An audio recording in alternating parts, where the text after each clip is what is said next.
자, 오늘은 우리에게 생명을 주시고 또 눈물과 기도로 길러주신 우리 부모님들의 은혜를 깊이 기리는 어버이 주일이자 또 스승의 주일입니다. 오늘 저는 설교를 시작하면서 우리 민족의 가슴 아픈 현대사 속에 새겨진 한 영적 어머니의 이야기를 좀 들려드리고자 합니다. 일제강점기와 또 6.25 전쟁의 그 어두운 시절에 전남 신안군의 척박한 섬들을 발로 뛰면서 복음을 전했던 한 분이 계십니다. 그분이 누구신지 아십니까? 문준경 우리 전도사님이세요. 이분이신데요. 칼라 사진이 없어서 아무튼 이런 사진입니다. 이런 분이 문준경 전도사님이신데요. 이분이요 남편에게 버림받은 깊은 상처를 받았던 분입니다. 그런데 예수님을 만나고 그리고 회복되고 변화되었습니다. 그리고 그 신안에 있는 수많은 섬들을 들어가서 내가 육신의 자녀가 없는 대신에 섬마을에 가난하고 병든 영혼을 나의 영적 자녀로 삼겠다고 하면서 그렇게 살아가던 분이 바로 이 전도사님이셨죠. 그래서 실제적으로 문준경 전도사님은요 아픈 성도들의 기저귀를 대신 빨아주고 빨래도 대신 해주고 그리고 밥도 대신 해주시면서 험한 돌밭과 진흙탕을 걷고 또 걸으면서 복음을 전하신 분이 바로 이 문준경 전도사님이십니다. 그 걸음이 얼마나 치열했던지 1년의 고무신이 무려 9켤레나 달아 없어질 정도였다라고 말하고 있는 것이죠. 한번 생각해 보세요. 여러분 10년이 아닙니다. 1년에 고무신이 9켤레나 다를 정도로 엄청나게 그 섬을 다니면서 복음을 전하신 분이 바로 문준경 전도사님이십니다. 뿐만 아니라 밤이 되면 그 예배당의 차가운 마룻바닥에 엎드려서 그 성도들의 이름을 하나하나 불러가면서 엄청나게 기도하시면서 눈물로 기도하신 분이 바로 이 전도사님이셨죠. 결국 문준경 전도사님은 6.25 전쟁 중에 공산당에 의해서 순교를 하게 되십니다. 이런 전도사님의 삶을 우리가 세상의 눈으로 바라볼 때에는 자식 하나 남기지 못하고 아무것도 없는 굉장히 허무한 모습이 될 수밖에 없습니다. 그러나 그분이 세상을 떠난 뒤에 정말로 기적이 시작되는데요. 그것은 바로 문준경 전도사님이 남기고 간 그 기도의 눈물과 달아버린 그 고무신이라고 하는 영적인 겉옷을 그 섬마을 아이들이 주워 들기 시작한 것이죠.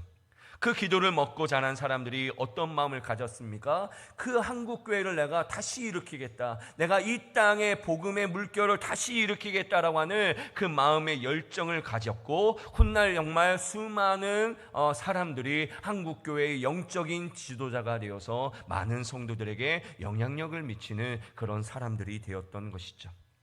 이렇듯 여러분, 문준경 전사님은요 남긴 유산이 돈이나 명예가 아니었습니다. 그분이 남기신 것은요 어떻게 보면 낡은 고무신과 눈물의 기도밖에는 없지만 그 거룩하고 묵직한 사명을 이어받은 이들이 오늘날 하나님의 비전을 이루는 그런 놀라운 주인공들이 되었던 것입니다. 그래서 그 문준경 전사님의 기도로 자란 아이들이 정말로 우리나라의 수많은 우리 정말로 놀라운 영적인 지도자가 되어서 정말 한국교회를 세우는 놀라운 역사가 일어나게 된 것이죠. 대표적으로 한국대학교 선교회의 김준곤 목사님, CCC 그 김준곤 목사님이 바로 이 분 중에 한 분이십니다. 정말로 놀라운 일이 아닐 수 없습니다.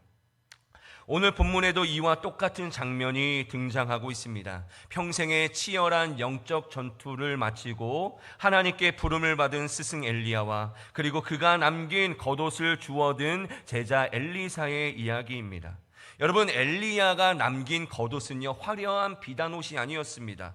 이세벨의 칼날을 피해 광야를 떠돌고 그리고 갈멜산에서 피를 토하며 부르짖었던 그 땀과 눈물이 배어있는 거친 털옷이었던 것이죠. 엘리사가 오늘 그 옷을 주워 든 이유는 무엇이냐? 바로 나도 스승처럼 그 좁고 험한 사명의 길을 가겠노라고 했던 그 결연의 의지였던 것이죠. 사랑하는 성도 여러분, 오늘 우리는 모두 누군가의 기도의 눈물 덕분에 우리가 이 자리에 앉아 있습니다. 그렇지 않습니까? 그게 내 아버지이든 어머니이든 아니면 영적인 스승의 눈물이든 간에 우리가 누군가의 그 눈물 어린 기도 때문에 오늘 이 자리에 있고 하나님의 자녀가 되었고 하나님을 예배하는 사람들이 되었습니다. 그렇다면 이렇게 묻고 싶습니다. 우리는 그 부모님과 영적 스승이 남겨준 그 겉옷을 어떻게 하고 있는지, 우리는 그것을 그냥 바라만 보고 있습니까? 아니면 우리 부모님 참 신앙 좋았지, 우리 선생님 참 나를 너무나도 잘해주셨어 라고 하는 추억에만 빠져 있는 것은 아닙니까? 오늘 이 예배가 그 겉옷을 그저 바라보는 것에 머물러 있는 것이 아니라 직접 내 어깨에 두르고 다시 일어서서 우리가 그분들의 그 영적인 그 능력을 계승하여 우리도 영적인 부모가 되기로 다시 한번 결단할 수 있는 그런 거룩한 예배가 되기를 주님의 이름으로 축복합니다. 자, 오늘 본문 13절의 말씀을 우리 함께 읽어보도록 하겠습니다. 오늘 본문 13절의 말씀입니다. 함께 읽겠습니다. 시작. 엘리야의 몸에서 떨어진 겉옷을 주워 가지고 돌아와 요단 언덕에 서서. 아멘. 오늘 엘리야가 회오리 바람을 타고 승천할 때에 엘리사는 무엇을 했느냐면 엘리야가 떨어뜨린 그 겉옷을 주워 가지고 오게 되는 것이죠. 오늘 엘리야가 주워온 그 겉옷은요, 히브리어로는 아데레트라는 단어인데 본래 어떤 뜻이냐면 왕이나 제사장의 영광스러운 권위를 상징하는 그 겉옷을 가리키는 단어가 바로 이 아데레트는 단어예요. 여러분, 우리가 사극이나 드라마를 볼 때 어떻습니까? 왕이나 제사장이면 굉장히 멋지고 아름다운 옷을 입고 있지 않습니까? 왜냐하면 그 권위가 영광스럽기 때문에 그런 옷들을 입으로 말미암아 상징적이게 나타내는 것이죠. 그런데 오늘 엘리야의 겉옷은요, 그렇게 화려하지 않았습니다. 엘리야의 겉옷은요, 낙타나 짐승의 털로 거칠게 짜낸 투박하고 무거운 외투였던 것이죠. 여러분, 그 엘리야가 그 외투를 입고 무엇을 했습니까? 아합과 또한 이세벨과의 영적인 전투를 치렀고요, 그리고 덥고 메마른 광야를 쫓기듯이 떠돌아다녔습니다. 뿐만 아니라 그 옷을 입고 나라를 위해 차가운 흙바닥에 얼굴을 묻고 간절히 기도했던 사람이 바로 엘리야였던 것이죠. 즉 여러분, 엘리야의 이 겉옷은요, 우리가 기대하는 그런 화려한 축복을 상징하는 것이 아니라 하나님의 이름을 위해, 하나님의 나라를 위해 기꺼이 감내했던 사명의 증표가 바로 엘리야의 겉옷이었던 것이죠. 많은 사람들이 엘리사가 그 겉옷을 가지고 온 것은 뭔가 특별한 영광이라고 생각하지만 특별한 영광이 아니라 바로 사명의 증표였던 것이죠. 당시 이스라엘의 상황은요, 굉장히 처참했습니다. 아람과의 전쟁으로 인해 정말 나라가 너무 피폐해졌습니다. 그래서 백성들은 경제적으로는 어려움 때문에 매일매일 신음하고 괴로워했습니다. 그런데 더 심각한 것은 무엇이냐면 이때 당시에 백성들이요, 하나님만 섬기는 것이 아니라 하나님과 바알을 동시에 섬기는 혼합주의의 신앙의 삶을 살았다는 것이죠. 바로 이런 상황에서 오늘 엘리사가 엘리야의 그 겉옷을 주었다라고 하는 것은 내가 이제는 그 척박한 현실로 죽어가는 영혼들에게로 가겠다라고 하는 선언이었던 것이죠. 그 엘리야가 지금까지 싸워왔던 그 영적인 전투, 수많은 어려움과 그 고난의 사명들을 이제는 내가 이어받아 그러한 삶을 사겠다고 하는 영적인 선언이었던 것입니다. 다시 말해 엘리야가 엘리사에게 남겨준 것은요, 영광이 아니라 힘든 사명의 길이었던 것입니다. 여러분, 우리 부모님들이 그리고 우리의 신앙의 선배님들이 우리에게 물려주신 신앙의 유산도 마찬가지입니다. 여러분, 일제강점기와 그리고 6.25 전쟁 그리고 보릿고개의 가난 속에서도 나라를 위해, 다음 세대를 위해 무릎으로 지켜낸 겉옷입니다.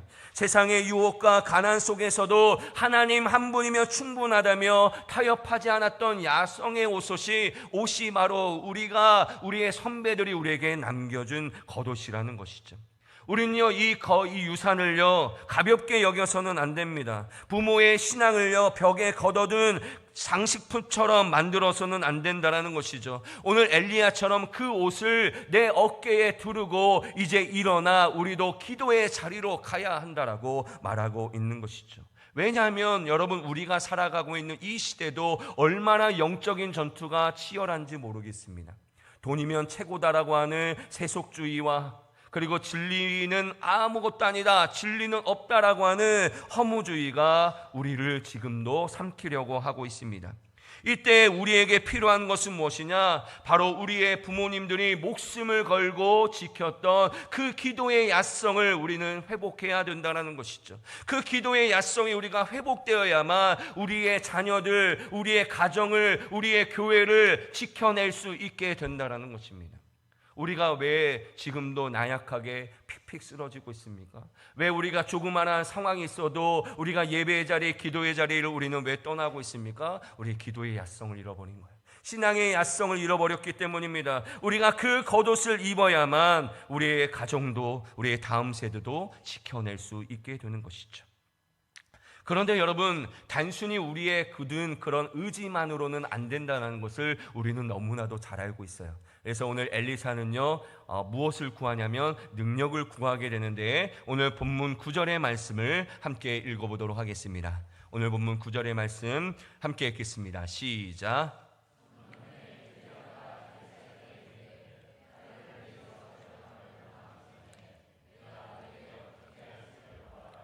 엘리사가 이르되 당신의 성령이 하시는 역사가 갑절이나 내게 있게 하소서 하는지라. 아멘. 오늘 엘리야가 승천하기 전에 엘리사에게 이렇게 말하죠. 내가 내게 어떻게 할지를 내게 구하라 라고 말합니다. 그러자 엘리사가 이렇게 구하죠. 당신의 성령이 하는 역사가 갑절이나 내게 있게 하소서 라고 말합니다. 당신의 성령이 하는 역사가 갑절이나 내게 있기를 원합니다 라고 얘기하고 있는 것이죠. 여러분, 여기서 갑절이라고 하는 말을 우리는 흔히 2배라고 하는 양을 의미하게 됩니다. 그러나 그런 의미가 아닙니다. 여러분, 신명기 법에 의하면 부모가 유산을 물려줄 때에 많은 우리 형제들에게는 하나씩 주게 되지만 장자에게는 2몫을 주도록 되어 있는 것이 바로 신명기 법에 되어 있습니다. 그게 성경의 법이에요. 장자에게는 2개를 주되 각 형제에게는 하나씩 주는 것이 바로 성경의 유산의 법이입니다. 그러니 오늘 엘리사가 나에게 갑절을 허락해 주십시오 라고 말하는 것은 당신의 능력을 2배나 내게 주십시오 라는 의미가 아니라 내가 이제 당신의 영적인 장자가 되겠습니다. 내가 이제 당신이 해왔던 그 사명을 이어받는 사람이 되겠습니다 라고 하는 고백을 하고 있는 것이죠. 그런데 여러분, 한번 생각해 보세요. 사실 엘리사가 이런 요구를 하지 않아도 사람들은요, 이미 엘리사가 엘리야의 후계가 될 줄을 알고 있었습니다.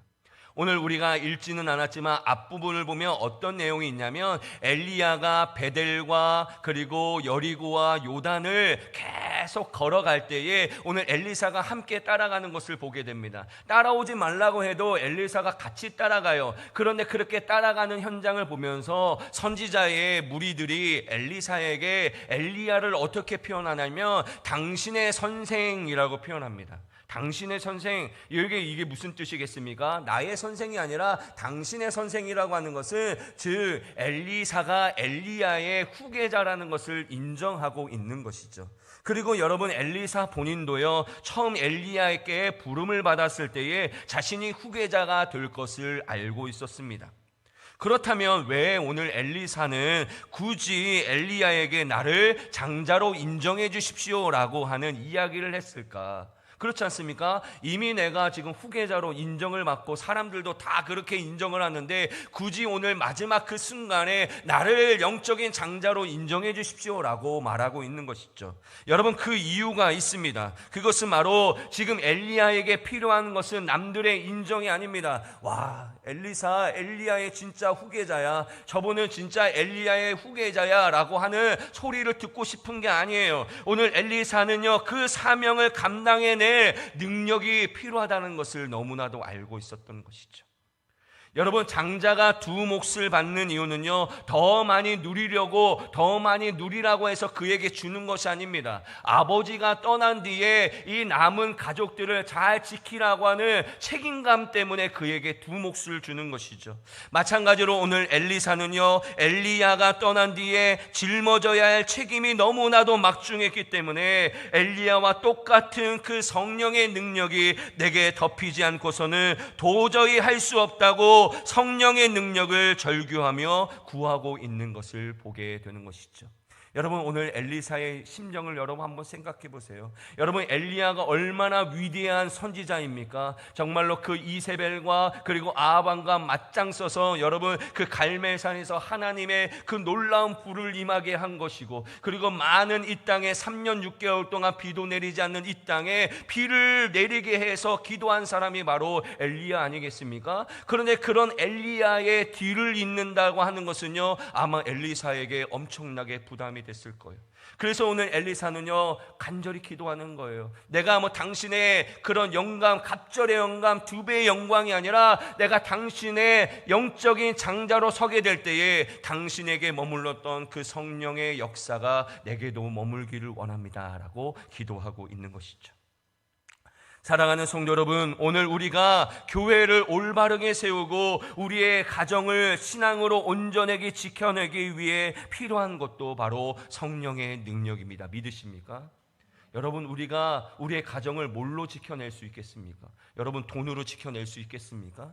여러분, 권력으로 지켜낼 수 있겠습니까? 돈과 권력으로 가정을 지켜낼 수 없다라는 사실은요, 우리가 무수한 이야기와 무수한 드라마와 영화를 통해서 이미 알고 있어요. 돈으로만 따라갔던 가정이 얼마나 처참하게 무너지고, 권력을 따라갔던 사람이 얼마나 처참하게 무너지는지를 우리는 잘 알고 있어요. 그러니 여러분, 우리의 가정을 지키기 위해서, 여러분 우리의 사랑하는 자녀들이 올바른 신앙을 가지고 이 세상에 살아가기 위해서 우리가 할 수 있는 것이 무엇입니까? 돈이 아니에요. 명예가 아니에요. 바로 성령의 능력이 내게 임할 때에 내가 그 일들을 감당할 수 있게 된다는 것입니다. 믿으십니까? 여러분, 불가능한 거 아니에요. 결코 불가능한 것 아닙니다. 여러분, 완전히 폐허가 된 그 예루살렘을 바라보면서 과연 이 땅에 하나님의 성전이, 그리고 하나님의 나라가 과연 세워질 것인가 걱정했던 수룹바벨에게 하나님께서는 이렇게 말씀하셨습니다. 스가랴 4장 6절에 보면 이렇게 말씀하고 있죠. 이는 힘으로도 되지 아니하고 능력으로도 되지 아니하고 오직 나의 영으로 되느니라 라고 말하고 있습니다.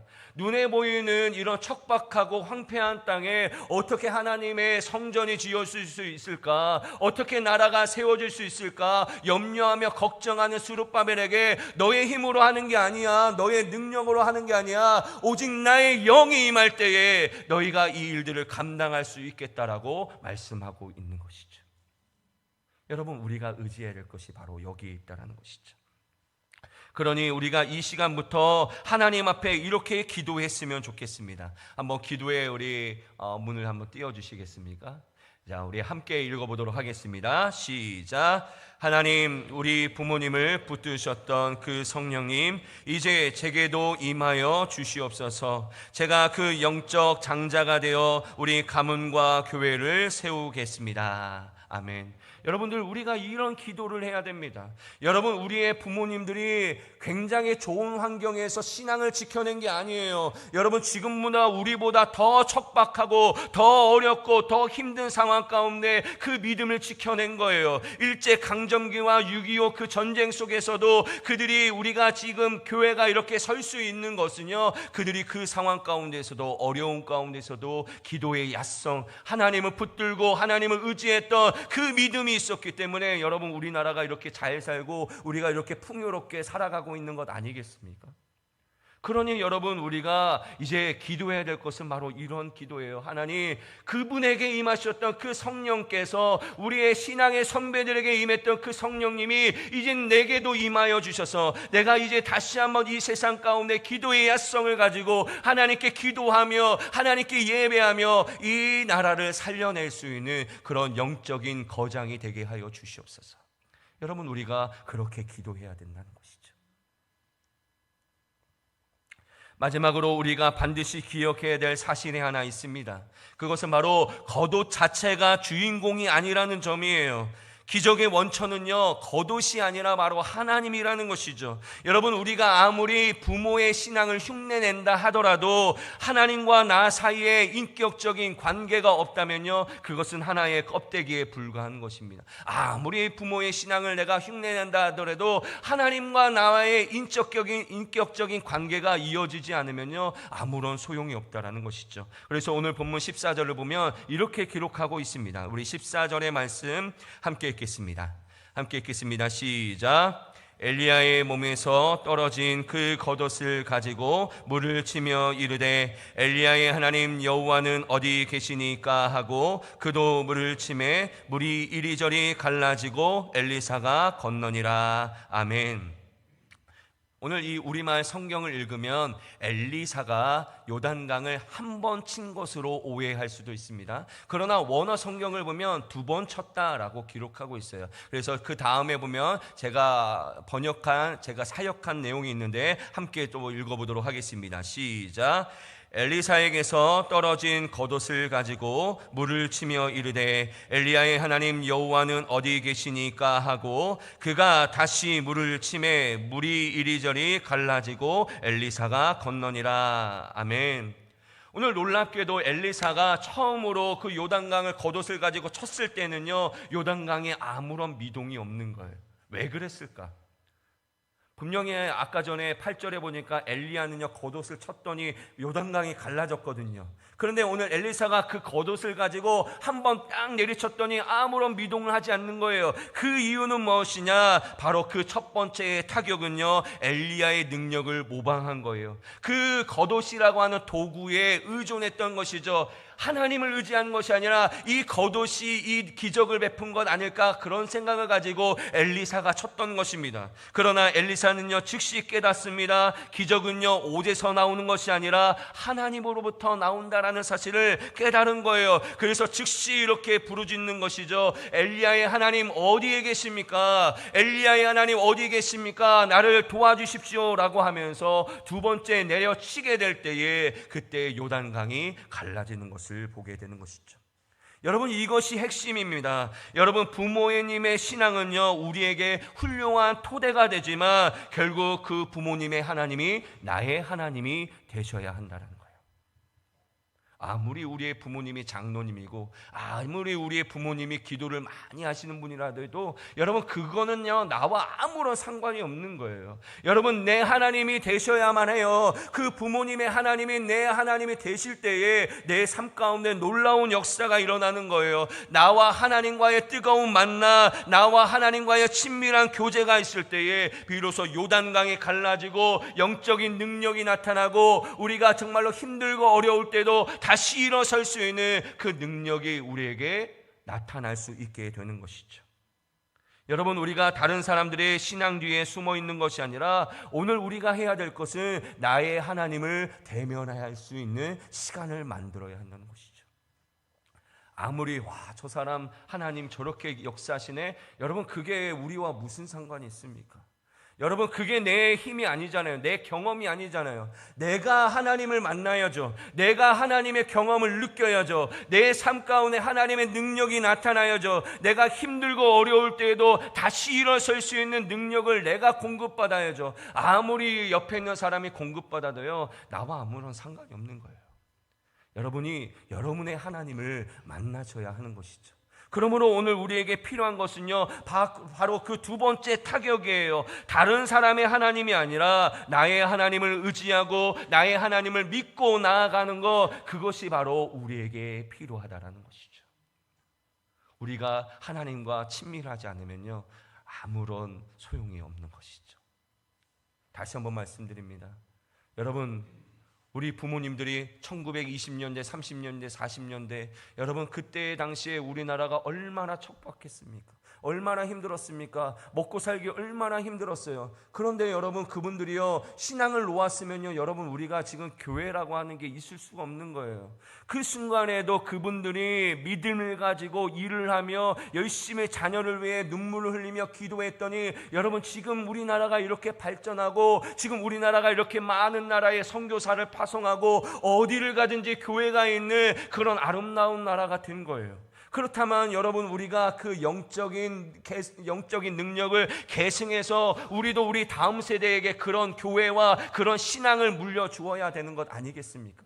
여러분, 우리가 힘들다고 해서 여러분 기도의 자리에 없어서는 안 돼요. 우리가 지쳐있다고 해서 예배 자리에 없어서는 안 돼요. 우리가 어떤 순간에도 기도의 자리에, 예배의 자리에 있어서 하나님을 붙들고 하나님을 의지하고 하나님 앞에 나아가는 믿음이 있어야 우리의 다음 세대들에게 영적인 계승을 할 수가 있는 것이죠. 우리에게 오늘 하나님이 말씀하시는 것이 바로 그것이라는 것이죠. 사랑하는 성도 여러분, 그렇게 갈라진 요단강을 건넌 엘리사가 가장 먼저 한 일이 무엇입니까? 바로 여리고의 쓴물을 단물로 바꾸어서 그 사람들을 살려낸 것이 엘리사의 첫 번째 사역이었습니다. 여러분, 바로 하나님의 사람의 사역은요, 사람을 살려내는 거예요. 여러분, 우리가 성령으로 충만하여지고 우리가 변화되고 우리가 능력을 받는 것은요, 나를 살리는 것도 되지만 나를 통해 다른 사람들을 살리는 것이 여러분 우리의 사명의 궁극적인 목표입니다.